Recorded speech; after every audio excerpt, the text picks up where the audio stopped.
శ్రీరామ రక్ష సర్వజగత్ రక్ష అని రక్ష పెడుతూ ఉంటాం. పిల్లలకి కానీ పెద్దవాళ్ళకి కానీ ఎవరికైనా సరే శ్రీరాముని యొక్క రక్ష ఉంటే, ఆయన యొక్క రక్ష ఉంటే మనం సాధించలేనటువంటిది ఏదీ లేదు అని సనాతన ధర్మంలో మన పెద్దవాళ్ళు ఎన్నో రకాల విషయాలని అలా సునాయాసంగా అలవోకగా మనం చేసేటటువంటి కార్యక్రమాల్లో, రోజువారీ కార్యక్రమాల్లో భాగంగా చేర్చేశారు. అయితే మనకి దీనికి సంబంధించినటువంటి యథార్థ గాథ ఈరోజు మనం ఈ వీడియోలో తెలుసుకునే ప్రయత్నం చేద్దాం. రామానుజులు, భగవద్ రామానుజుల యొక్క శిష్యులైనటువంటి కూరత్తనాళ్వార్. భగవద్ రామానుజులు అంటే తెలియనటువంటి వారు ఉండరు. ఆయన యొక్క శిష్యులైనటువంటి కూరత్తనాళ్వానికి ఇద్దరు కుమారులు అన్నమాట. పరాశర భట్టరు, వ్యాస భట్ట అనేది ఇద్దరు పుత్రులు అన్నమాట.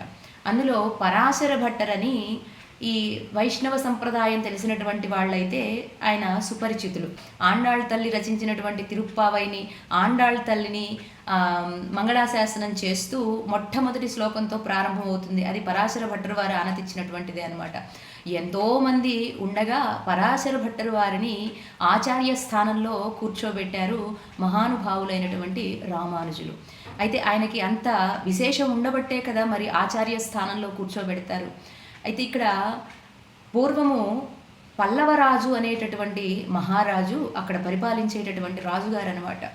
ఆయన ఎంతో ఆర్తితోటి వచ్చి ఈయన దగ్గరికి, పరాశర భట్టర్ వారి దగ్గరికి వచ్చి, అయ్యా స్వామి, నేను భగవంతుడిని స్మరించడానికి మంత్రానుసంధానం చేసుకోవడం కోసము ఈమె రాజుగారు కదా, రాజుగారు అవ్వడం చేత నాకు సమయం దొరకట్లేదు స్వామి, ఏం చెయ్యాలి? ఈ ఆత్మోజ్జీవనం కావించబడటానికి, ఆత్మస్వరూప నాశనం చెందకుండా ఉండడం కోసము నేను ఏం చెయ్యాలి అని ఎంతో ఆర్తితోటి పరాశర భట్టర్ వారిని ప్రార్థిస్తారనమాట. ఆయన అప్పుడు చెప్పినటువంటి విశేషం ఏమిటి అనంటే, ఇదిగో ఇప్పుడు మనం తెలుసుకోబోయేటటువంటి అద్భుతమైనటువంటి విశేషము రామాయణ గాథలో. ఇతిహాసము అంటే మనం ముందు ఒక వీడియోలో చెప్పుకున్నాం కదా, ఇతిహాసము అంటే ఇది ఇలాగే జరిగింది అని చెప్పడం అన్నమాట. అటువంటి రామాయణంలోని ఒక అద్భుత ఘట్టం. ఈ రామాయణంలో సీతాదేవిని అపహరించడము, రావణాసురుడు, ఈ గాథంతా కూడా తెలుసు కదా. అయితే వానర సైన్యంతో రావణుడు పరిపాలించేటటువంటి లంకను చుట్టుముట్టేటటువంటి ప్రయత్నం చేస్తారు కదా వానరులందరూ కూడా కలిసి. అయితే త్రికూటము, సువేలము అని రెండు పర్వతాలు. త్రికూట పర్వతం మీదేమో లంకా నగరము ఉంటుంది, దాని పక్కనే సువేలము అనేటటువంటి మరొక పర్వతం అనమాట.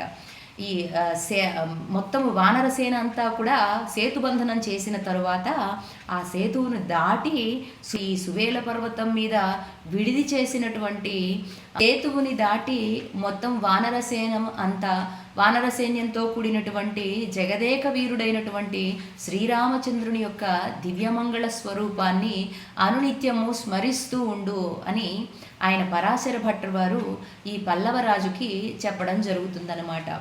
మరి ఏమిటి స్వామి అంత దివ్యమంగళ స్వరూపం అంటున్నారు, రామచంద్రమూర్తి యొక్క ఆ విశేషం ఏమిటో చెప్పండి అని ప్రార్థిస్తారనమాట.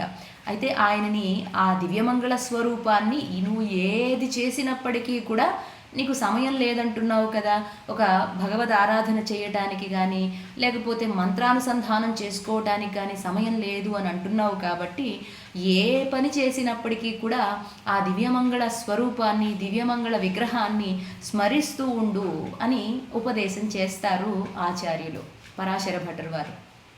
అయితే ఆ దివ్యమంగళ స్వరూపం యొక్క విశిష్టతని తెలియజేయమని ప్రార్థిస్తారు పల్లవరాజు. అప్పుడు స్వామి ఈ విధంగా సెలవిస్తున్నారనమాట. దివ్యమంగళ స్వరూపం అని భగవంతుని యొక్క స్వరూపాన్ని ఎందుకు అంటాము అనేది ఇది ఒక చిన్న ఉదాహరణ అనమాట. వీరందరూ కూడా సువేల పర్వతం మీద అక్కడ బస చేశారు కదా, చేసి మరి రావణుడి లంకలోకి దగ్గరగా ఉన్నారు వీళ్ళు. అందులో వీళ్ళు ఈ సేతువుని దాటేసరికి సాయంకాలం అయిపోయింది, సూర్యాస్తమయం అయిపోయింది.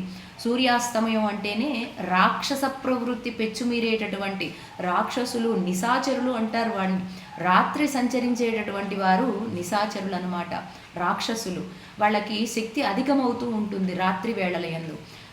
మరి సూర్యాస్తమయం అయ్యింది అని అంటే మరి వీళ్ళకి దగ్గరలోనే ఉన్నారు కాబట్టి ఈ వానర సైన్యాన్ని, రామ లక్ష్మణులు ఇద్దరికి కూడా అపాయం పొంచి ఉంది అని ఈ వానర సైన్యం, వానర వీరుల కూడా అంత వలయాకారంగా ఉన్నారు కదా, సమయాన్ని విభజించుకున్నారు. రాత్రి తెల్లవారులు మేల్కొని ఉండాలి అని అంటే మరి తర్వాత వెళ్ళి యుద్ధం చేయడానికి మరి శక్తి అవసరం అవుతుంది కదా. అందుకని ఆ రాత్రి సమయాన్ని విభజించుకొని ఆ సైన్యం కూడా సముద్రం చుట్టూ కూడా సముద్రం ఆవరించి ఉంది లంకా నగరానికి. ఆ సముద్రం నుంచి వచ్చేటటువంటి చల్లగాలులకి వీళ్ళు ఎంత కఠినంగా ఉండాలి అని అనుకున్నప్పటికీ కూడా ప్రకృతికి వశం కానటువంటి వాళ్ళు ఎవ్వరూ ఉండరు అని ఆ వానర వీరులు రుజువు చేశారనమాట. ఆ చల్లగాలులకి వీళ్ళు చక్కగా హాయిగా నిద్రపోయారు. అయితే రామలక్ష్మణులు మాత్రము ఎటువంటి నిద్ర లేకుండా అసలే అసురులు, రాక్షసులు మరి వీళ్ళందరినీ కూడా ఎక్కడ చంపేస్తారు అనేటటువంటి ఉద్దేశంతో రామలక్ష్మణులు ఇద్దరూ కూడా ఆ ధనస్సుని చేతబెట్టి వింటినారిని ఎక్కుపెట్టి ఆ చెవి వరకు లాగిపట్టి, అంటే ఎక్కడి నుంచి రాక్షసులు వస్తారా ఈ వానర వీరుల మీదకి అని వాళ్ళని కాపాడటం కోసము మొత్తము రాత్రి తెల్లవారులు కూడా జాగారం చేశారట. అంటే తనని ఆశ్రయించినటువంటి వాళ్ళు, తన భక్తులైనటువంటి వాళ్ళని కాపాడతాడు అని చెప్పడం కోసము ఆ రామచంద్రుని యొక్క దివ్యమంగళ స్వరూపము యొక్క నిష్ఠ అంతటిది అని చెప్పి నువ్వు రామచంద్రుణ్ణి అనునిత్యము స్మరిస్తూ ఉండాలి అని చెప్పారట. ఈ విధంగా మనమందరం కూడా నిత్యానుసంధానం చెయ్యవలసినటువంటి ఒక అద్భుత శ్లోకం ఏమిటో తెలియజేసే ముందు అందరికీ ఒక చిన్న రిక్వెస్ట్. అందరూ చూస్తున్నారు కానీ సబ్స్క్రైబ్ చేసుకోవడం లేదండి. సో కాబట్టి ప్లీజ్ సబ్స్క్రైబ్ చేసుకొని మరీ చూడండి. ఎందుకంటే ఇట్లాంటి ఆధ్యాత్మిక విషయాలని చక్కగా నలుగురితో పంచుకోవడమే మాకు ఆనందం. కాకపోతే ఇది ఇంకొక నలుగురికి చేరాలి అని అంటే మీరు సబ్స్క్రైబ్ చేసుకొని లైక్ చేస్తూ కామెంట్ పెట్టడం ద్వారానే యూట్యూబ్ ఇంకొక నలుగురికి పంపిస్తుంది. సో కాబట్టి తప్పకుండా సబ్స్క్రైబ్ చేసుకోండి. దీనివల్ల మీకు వచ్చేటటువంటి నష్టం ఏమీ లేదండి. కాబట్టి ఎటువంటి భ్రమలకి పోకండి.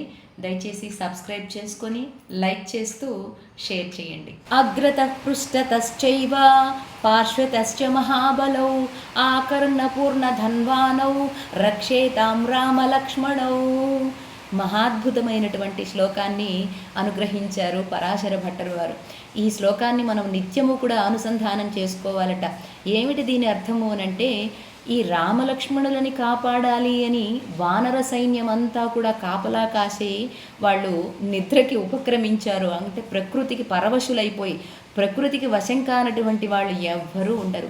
అటువంటి వానర సైన్యాన్ని మొత్తాన్ని కూడా రక్షించడం కోసము అగ్రతః పృష్ఠతశ్చైవ, పైన వెనకాల, పార్శ్వతశ్చైవ పక్కల అంతా కూడా ఆకర్ణపూర్ణ ధన్వానవు, మొత్తం ఆ వింటినారిని ఎక్కిపెట్టి చెవి వరకు కూడా లాగిపెట్టి, అంటే ఎప్పుడు ఎక్కడ ఎటు నుంచి ఎవరు వస్తారో అని అనునిత్యము కూడా ప్రతి క్షణము కూడా కాపలా కాసినటువంటి తన భక్తులని కాపాడినటువంటి రామలక్ష్మణులు.